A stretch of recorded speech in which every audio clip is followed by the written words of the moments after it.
Assalamualaikum warahmatullahi wabarakatuh. Di sini saya akan memaparkan materi tentang strategi peningkatan keterampilan sosial anak. Strategi dapat diartikan sebagai perencanaan, metode, atau rangkaian kegiatan yang didesain untuk mencapai tujuan pendidikan. Strategi juga merupakan rangkaian kegiatan yang disusun oleh pendidik atau guru, mencakup perencanaan, urutan kegiatan, metode, media, hingga evaluasi yang bertujuan untuk meningkatkan keterampilan sosial kepada anak. Kemudian, keterampilan sosial secara umum merupakan respon-respon dan keterampilan yang memberikan seseorang individu untuk mempertahankan hubungan positif dengan orang lain. Sejalan dengan pendapat tersebut diperkuat oleh Seafold dan Barbour. Keterampilan sosial meliputi keterampilan berkomunikasi, berbagi, bekerja sama, dan berpartisipasi dalam kelompok. Kemampuan berkomunikasi adalah perilaku-perilaku yang dipelajari untuk digunakan individu dalam situasi-situasi sosial untuk memperoleh dan memelihara penguatan diri dari lingkungan. Keterampilan sosial diperoleh melalui proses belajar, baik belajar dari orang tua, guru, atau teman sebaya, dan lingkungan masyarakat. Dari pendapat-pendapat tersebut, dapat disimpulkan bahwa keterampilan sosial adalah kemampuan berkomunikasi, bekerja sama, berbagi, beradaptasi, dan memecahkan masalah, serta disiplin sesuai dengan peraturan dan norma yang berlaku. Menurut George S. Morrison menyebutkan bahwa keterampilan sosial anak diantaranya sebagai berikut. 1. Membantu anak mempelajari cara menyesuaikan diri dengan anak lain dan orang dewasa lain, dan cara menjalin hubungan baik dengan guru. 2. Membantu anak mempelajari cara membantu orang lain dan mengembangkan sikap peduli.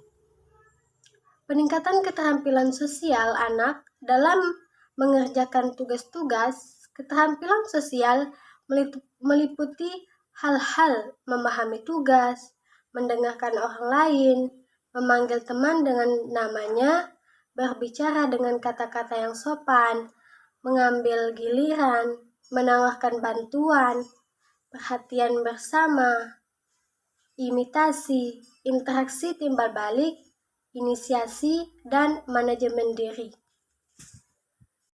Vaksin mengidentifikasikan ciri-ciri keterampilan sosial yang meliputi perilaku interpersonal yang berhubungan dengan kesuksesan akademis, perilaku yang berhubungan dengan penerimaan teman sebaya, dan keterampilan berkomunikasi. Keterampilan sosial berperan penting dalam kehidupan karena digunakan selama melakukan interaksi sosial, seperti memperkenalkan diri, menawarkan bantuan, memberikan, dan menerima pujian. Selanjutnya adalah strategi peningkatan keterampilan sosial anak. Berikut strategi peningkatan keterampilan sosial anak, yakni 1. Melalui metode bermain peran. Kegiatan pembelajaran di taman kanak-kanak mengutamakan bermain sambil belajar dan belajar seraya bermain. Secara alamiah, bermain memotivasi anak untuk mengetahui sesuatu lebih mendalam, dan secara spontan, anak mengembangkan kemampuannya. Melalui bermain, anak merangsang indera, belajar menggunakan otot-otot mereka, mengkoordinasikan penglihatan dan gerakan, memperoleh penguasaan tubuh, dan memperoleh keterampilan baru.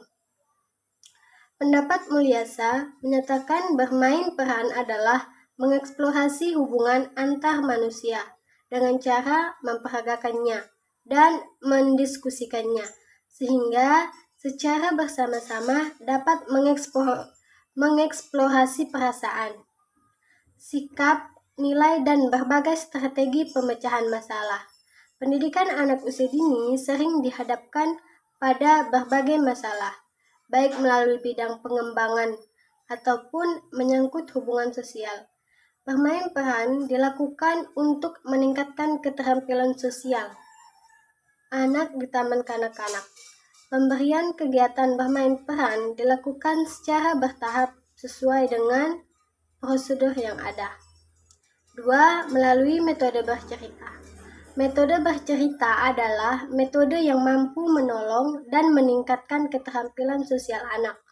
Bercerita secara lisan mendukung anak-anak untuk belajar membaca, memahami pengetahuan dunia, dan menjadikan sosial emosi yang baik. Aspek keterampilan sosial yang terkandung melalui metode bercerita yakni 1. Menerima persaudaraan dan persatuan, seperti suka dan sayang pada teman, berani membela teman, terlihat senang saat kerja berkelompok. 2.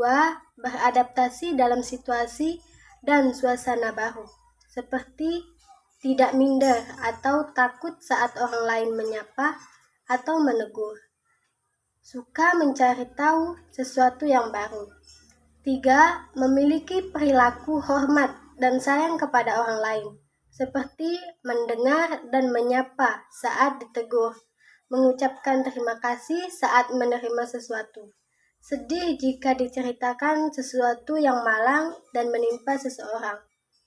3. Melalui metode mengajarkan anak untuk menolong sesama. Dengan menolong, tentunya bisa menumbuhkan kesadaran diri pada anak, dengan adanya rasa kepedulian sosial di dalam sebuah lingkungan, dan juga di lingkungan kelompok anak yang jauh lebih luas. 4. Melalui metode membina anak sebagai individu yang baik.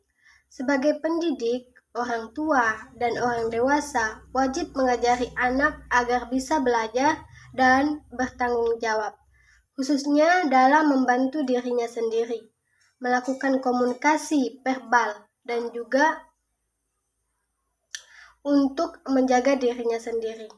Anak juga harus mampu mengekspresikan perasaannya dengan baik, karena saat ini cukup banyak orang yang belum sadar akan pentingnya kehidupan sosial.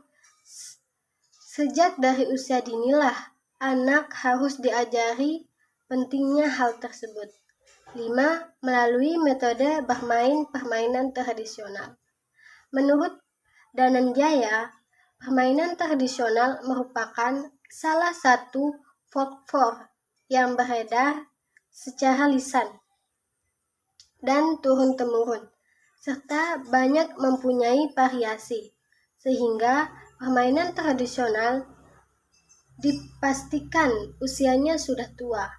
Tidak diketahui asal-usulnya, juga tidak diketahui siapa yang menciptakan permainan tersebut. Menurut Yunus, permainan tradisional sering disebut juga permainan rakyat, merupakan permainan yang tumbuh dan berkembang pada masa lalu, terutama tumbuh di masyarakat pedesaan. Menurut Sukirman, Dharma Mulia mengungkapkan nilai-nilai sosial yang terkandung dalam permainan tradisional antara lain 1. Melatih sikap mandiri, 2. Penuh tanggung jawab, 3. Jujur, 4. Kerjasama, 5. Saling membantu dan saling menjaga, 6. Patuh terhadap peraturan yang berlaku, 7. Bertindak sopan. Selanjutnya adalah aspek keterampilan sosial.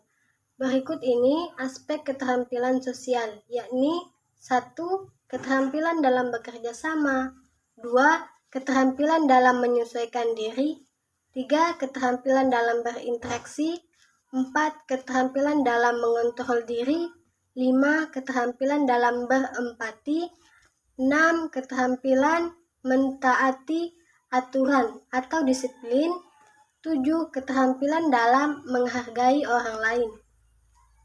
Selanjutnya adalah faktor-faktor yang mempengaruhi keterampilan sosial anak.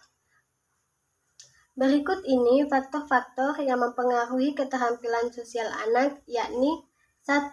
Faktor hereditas.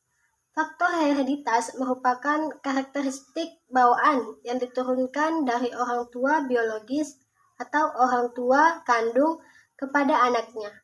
Faktor hereditas ini merupakan salah satu faktor penting yang memberikan pengaruh terhadap perkembangan anak usia dini, termasuk perkembangan sosial mereka.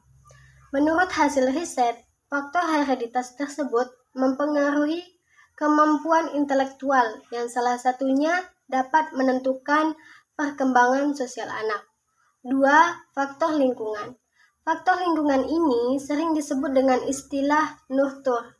Faktor lingkungan ini meliputi semua pengaruh lingkungan, termasuk di dalamnya pengaruh-pengaruh dari keluarga. Pada ilmu pendidikan, keluarga menjadi lingkungan pendidikan yang pertama dan utama. Dengan demikian, dapatlah dikatakan lingkungan keluarga memiliki peran yang utama dalam menentukan perkembangan sosial anak di kemudian hari. Kemudian, lingkungan sekolah. Sekolah merupakan lingkungan kedua bagi anak. Di sekolah, anak berhubungan dengan pendidik dan teman sebayanya. Hubungan antara anak dengan pendidik dan anak dengan teman sebayanya dapat mempengaruhi perkembangan sosial anak. 3. Faktor umum. Faktor umum merupakan campuran dari faktor hereditas dan faktor lingkungan.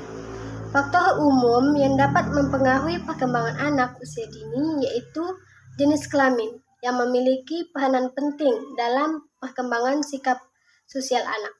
Saat menghadapi suatu masalah dalam pergaulannya atau dalam menyelesaikan tugas kesehariannya, biasanya anak laki-laki cenderung akan mengatasi masalah tersebut dengan logikanya, sedangkan anak perempuan cenderung mengatasi masalah tersebut dengan perasaan atau emosinya. Mungkin itu saja pemaparan materi dari saya. Lebih dan kurangnya mohon maaf. Wabillahi taufiq wal hidayah. Wassalamualaikum warahmatullahi wabarakatuh.